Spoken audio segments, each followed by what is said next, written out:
Hello दोस्तों, जय मसीह की। मेरा नाम है विनीश मसीह। ब्यूटीफुल बाइबल स्टोरीज में आप सभी का स्वागत है।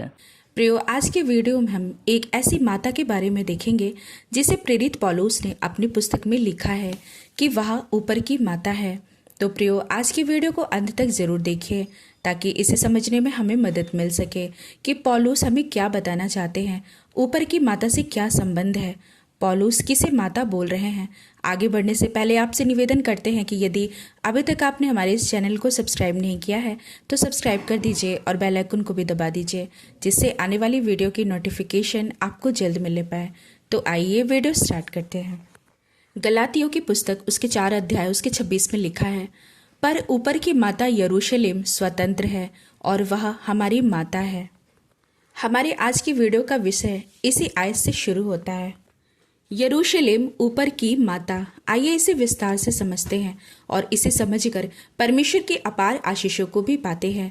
प्रेरित पौलुस ने अपने सेवा काल के दौरान बहुत से लोगों को परमेश्वर के राज्य का सुसमाचार प्रचार किए थे और उन्हें यीशु मसीह के बारे में पवित्र शास्त्र से पढ़ कर बताया करते थे।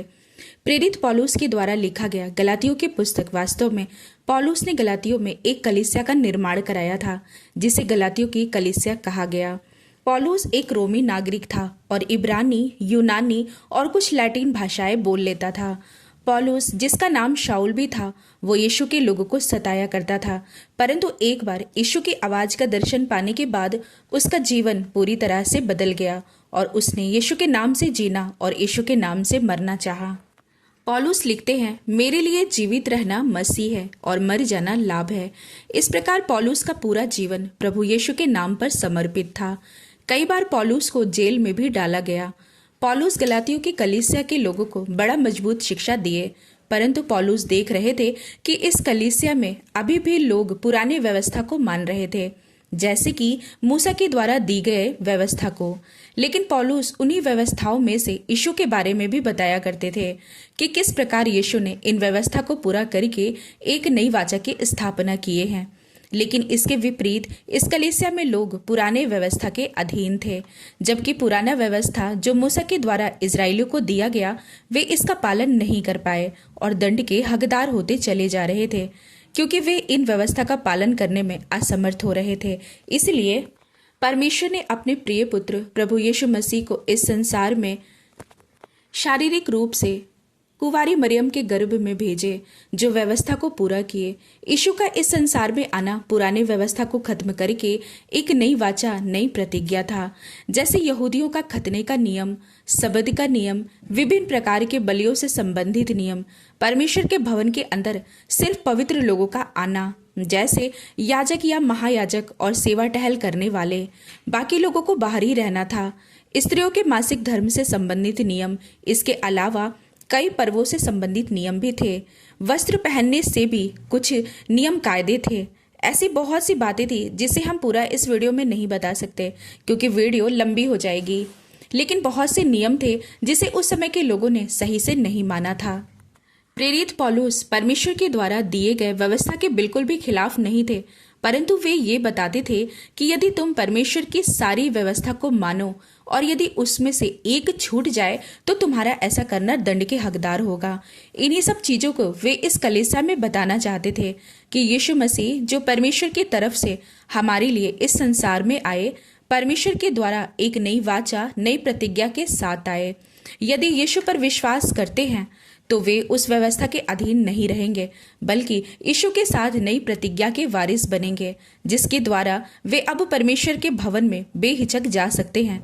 अब परमेश्वर से प्रार्थना करने के लिए कोई सबद का दिन निर्धारित नहीं होगा। हम भी परमेश्वर से प्रार्थना कर सकते हैं।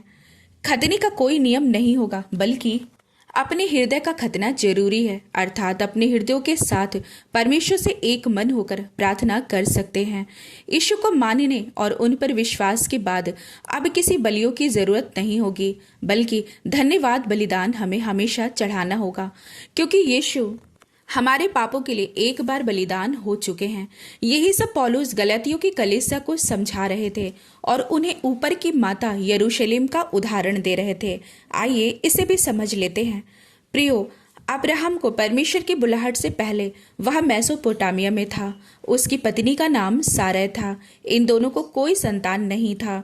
तब एक बार परमेश्वर ने अब्राहम को अपनी सेवा के लिए बुलाए और कहे, अपने देश और रिश्तेदारों को छोड़कर उस देश में चला जा जो मैं तुम्हें दिखाऊंगा। अब्राहम ने वैसा ही किया और कनान देश में पहुंचने पर परमेश्वर ने उसे उस जगह को दिखाकर कहा कि ये सब मैं तेरे वंश को युग युग के लिए दूंगा और तेरे वंश को आकाश के तारों के समान बढ़ाऊंगा। तब अब्राहम ने परमेश्वर पर विश्वास किया, लेकिन फिर भी अब्राहम और सारै से अभी तक कोई संतान उत्पन्न नहीं हुए थे। और अब कैसे होते, क्योंकि वे दोनों बूढ़े भी हो चुके थे। परंतु फिर भी अब्राहम ने परमेश्वर की प्रतिज्ञा पर विश्वास किया। सारै के मासिक धर्म भी बंद हो चुका था, जिससे कि कुछ आशा रहती कि उसे गर्भ ठहर सकती थी। इसलिए सारै ने अपनी दासी हाजिरा को, जो एक मिस्री दासी थी, उसे अपने पति अब्राहम को उसकी पत्नी होने के लिए दे दी, ताकि उसके द्वारा जो संतान उत्पन्न हो उससे उनका वंश आगे को बढ़ने पाए। तब सारै की दासी हाजिरा गर्भवती हुई और एक पुत्र को जन्म दिया, जिसका नाम इस्माइल रखा गया। लेकिन परमेश्वर ने अब्राहम से जो प्रतिज्ञा किए थे वो उसकी पत्नी सारा के द्वारा जन्मे बच्चे से था। अब कुछ समय बाद सारा को भी एक पुत्र उत्पन्न हुआ, जिसका नाम इसहाक रखा गया, और इसी के साथ परमेश्वर की प्रतिज्ञा आगे बढ़नी थी। दासी हाजिरा का पुत्र सारा के पुत्र इसहाक की हंसी उड़ाया करता था, जिसके कारण सारा ने अपने पति अब्राहम से ये कहकर कि दासी का पुत्र मेरे पुत्र के साथ भागी नहीं होगा, उसे वहां से निकलवा देती है। जिस बात पर परमेश्वर ने भी सहमति जताया कि सारा सही कहती है। दासी का पुत्र प्रतिज्ञा किए हुए संतान के साथ भागी नहीं होगा। इसी प्रकार से अब जितने भी, चाहे वो किसी भी जाति या भाषा से हो, यदि आपने प्रभु यीशु को अपना उद्धारकर्ता मान लिया है, तो अब सबके साथ परमेश्वर की नई प्रतिज्ञा के अनुसार नए यरूशलेम अर्थात स्वर्ग के वारिस हैं। कहने का तात्पर्य यह है कि जिस प्रकार से इस्माइल जो दासी का पुत्र था वह हाजिरा से शारीरिक रूप से पैदा हुआ, और इसहाक स्वतंत्र पत्नी सारा के द्वारा अब्राहम से पैदा हुआ था, जो कि परमेश्वर की तरफ से प्रतिज्ञा का वारिस था। इसी वंशज को आशीषित वंशज कहलाया गया था। अब उसी प्रकार से जितनी भी जातियां या भिन्न भिन्न भाषाओं के लोग हों, चाहे वे इजराइलियों के गोत्र से हो या कहीं के भी हो, यदि वे परमेश्वर के पुत्र प्रभु यीशु पर विश्वास करते हैं तो नई प्रतिज्ञा नई वाचा में प्रवेश करते हैं। जिस प्रकार परमेश्वर ने यीशु को क्रूस की मृत्यु के बाद तीसरे दिन जिलाए, उसी प्रकार परमेश्वर प्रभु यीशु मसीह पर विश्वास करने वाले लोग यदि मर भी जाए तो भी जिएंगे, और यदि उनके आने तक बचे रहेंगे तो यीशु के साथ जाएंगे और एक नए यरूशलेम, जिसके बारे में परमेश्वर ने प्रकाशित वाक्य उसके 22 अध्याय में वादा किया है, उसमें प्रवेश करेंगे, जिसमें ना रोना होगा और ना दुख, सिर्फ परमेश्वर की उपस्थिति और मेमना अर्थात यीशु हमारे दीपक होंगे। उस यरूशलेम में प्रवेश यीशु पर विश्वास करने वालों को मिलेगा। प्रभु यीशु मसीह का चेला यूहन्ना प्रकाशित वाक्य में दर्शन देखकर लिखते हैं। प्रकाशित वाक्य उसका 21 अध्याय उसके 1 में लिखा है, फिर मैंने नए आकाश और नई पृथ्वी को देखा, क्योंकि पहला आकाश और पहली पृथ्वी जाती रही थी और समुद्र भी ना रहा। फिर मैंने पवित्र नगर नए यरूशलेम को स्वर्ग से परमेश्वर के पास से उतरते देखा। वह उस दुल्हन के समान थी जो अपने पति के लिए श्रृंगार किए हो। फिर मैंने सिंहासन में से किसी को ऊंचे शब्द से ये कहते सुना, देख, परमेश्वर का डेरा मनुष्यों के बीच में है। वह उनके साथ डेरा करेगा और वे उसके लोग होंगे, और परमेश्वर आप उनके साथ रहेगा और उनका परमेश्वर होगा। वह उनकी आंखों से सब आंसू पोंछ डालेगा, और इसके बाद मृत्यु ना रहेगी, और न शोक, न विलाप, न पीड़ा रहेगी। पहली बातें जाती रही। आगे यूहन्ना बताते हैं, फिर जिन 7 स्वर्गदूतों के पास 7 अंतिम विपत्तियों से भरे हुए 7 कटोरे थे, उनमें से एक मेरे पास आया और मेरे साथ बातें करके कहा, इधर आ, मैं तुझे दुल्हन अर्थात मेमने की पत्नी दिखाऊंगा। तब वह मुझे आत्मा में एक बड़े और ऊंचे पहाड़ पर ले गया और पवित्र नगर यरूशलेम को स्वर्ग से परमेश्वर के पास से उतरते दिखाया। गलातियों उसके 4 अध्याय उसके 26 में लिखा है, पर ऊपर के यरूशलेम स्वतंत्र है और वह हमारी माता है। ऊपर की माता यरूशलेम कोई शारीरिक रूप से स्त्री जैसी मां नहीं है, बल्कि विश्वास करने वालों की माता। एक नई प्रतिज्ञा, सब कुछ नए सिरे से होगा, इसे दर्शाया गया है। अब गलातियों की पुस्तक उसके 4 में 24 से 31 में पढ़ने पर हमें पता चलता है, इन बातों में दृष्टांत है। ये स्त्रियां मानो 2 वाचाएं हैं। एक तो सीनै पहाड़ की, जिससे दासी उत्पन्न होते हैं, और वह हाजिरा है। और हाजिरा मानो अरब का सीनै पहाड़ है, और आधुनिक यरूशलेम उसके तुल्य है, क्योंकि वह अपने बालकों समेत दासत्व में है। पर ऊपर की यरूशलेम स्वतंत्र है, और वह हमारी माता है, क्योंकि लिखा है, हे बांझ, तू जो नहीं जनती आनंद कर, तू जिसको पिड़ाई नहीं उठती गला खोलकर जय जयकार कर, क्योंकि त्यागी हुई की संतान सुहागिन की संतान से भी अधिक है। हे भाइयों, हम इसहाक के समान प्रतिज्ञा की संतान हैं, और जैसा उस समय शरीर के अनुसार जन्मा हुआ आत्मा के अनुसार जन्मे हुए को सताता था, वैसा ही अब भी होता है। परंतु पवित्र शास्त्र क्या कहता है? दासी और उसके पुत्र को निकाल दे, क्योंकि दासी का पुत्र स्वतंत्र स्त्री के पुत्र के साथ उत्तराधिकारी नहीं होगा।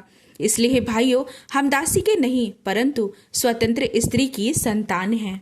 इसलिए यदि आज आप पहले से ही मसीही हैं और पुराने नियम की व्यवस्था को जानते हैं, तो उन व्यवस्थाओं के अधीन ना रहें, बल्कि यीशु पर विश्वास करके नए यरूशलेम में प्रवेश करने के लिए यीशु की बाट जो है।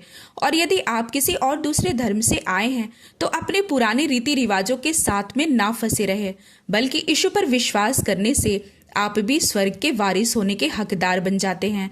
इसके साथ ही साथ अपने पुराने पापों को आज अपने साथ आगे ना बढ़ने दे, बल्कि आज ही उन्हें छोड़ दे, जिससे कि मिरास पाए। तो प्रियो, आशा करती हूँ ये वीडियो आपको पसंद आई होगी। तो अब मैं इस वीडियो को यहीं पर समाप्त करती हूँ। अब मैं मिलती हूँ आपसे अपनी अगली वीडियो में। आप सभी भाई बहनों को प्रभु यीशु मसीह के नाम में जय मसीह की।